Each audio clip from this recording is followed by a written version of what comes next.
एक छोटा सा गांव था, सुंदरपुर। हरियाली से भरा, मिट्टी की खुशबू से महकता हुआ, जहां लोग काम थे पर दिल बहुत बड़े थे। उसी गांव के कोने में एक छोटा सा घर था, जिसमें रहता था एक छोटा सा परिवार। माँ सीता और उसका बेटा रोहन। रोहन के पिता का देहांत उसके बचपन में ही हो गया था। तब से सीता ने ही माँ और पिता दोनों का फर्ज निभाया। सीता दिन भर गांव के लोगों के घर काम करती और रात को घर आती, पर चेहरे पर कभी शिकायत नहीं होती। उसका एक ही सपना था, रोहन बड़ा आदमी बनेगा, पढ़ लिख कर कुछ करेगा। बस माँ, रोज रोज पढ़ाई पढ़ाई। मुझे नहीं बनना बड़ा आदमी, मुझे बस आराम चाहिए। बेटा, आज मेहनत करेगा ना तो कल जिंदगी आसान हो जाएगी।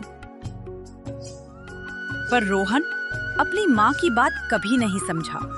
वो दिन भर दोस्तों के साथ घूमता, खेलता और पढ़ाई से दूर भागता।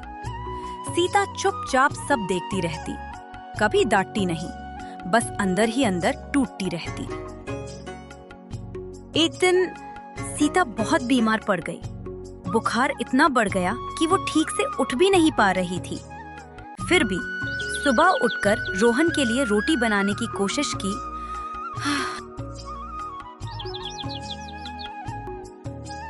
बेटा, खाना खा लेना, मुझे थोड़ा आराम करना है। हाँ हाँ माँ, ठीक है। रोहन ने ध्यान ही नहीं दिया और दोस्तों के साथ खेलने निकल गया। शाम को जब वो घर आया तो घर बिल्कुल शांत था। माँ, उसने आवाज लगाई, पर कोई जवाब नहीं आया। जब वो अंदर गया तो देखा माँ जमीन पर पड़ी हुई थी, बेहोश।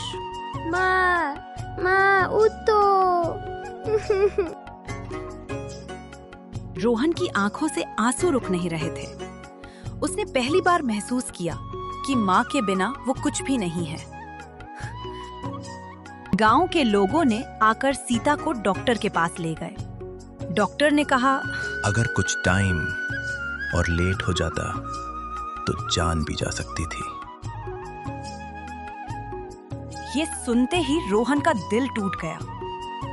उस रात वो माँ के पास गया और रात भर जगता रहा, बिना सोए। माँ, मुझे माफ कर दो, मैंने कभी आपकी बात नहीं सुनी। आज समझ आया, आप ही मेरी दुनिया हो।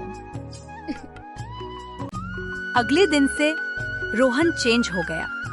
वो सुबह जल्दी पढ़ाई करता और माँ का ख्याल भी रखता।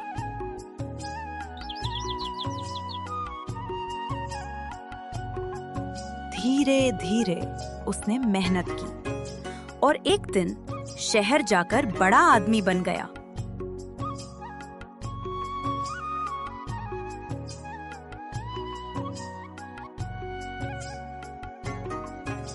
सालों बाद जब वो सुंदरपुर वापस आया, सर्टिफिकेट था।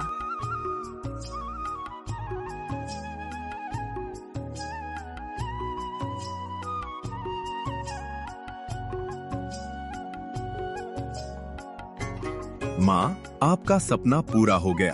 आपका बेटा आज सफल हो गया।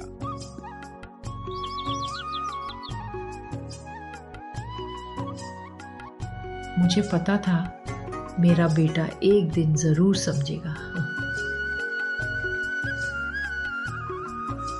और उस दिन सुंदरपुर के उस छोटे से घर में खुशी के आंसू बह रहे थे।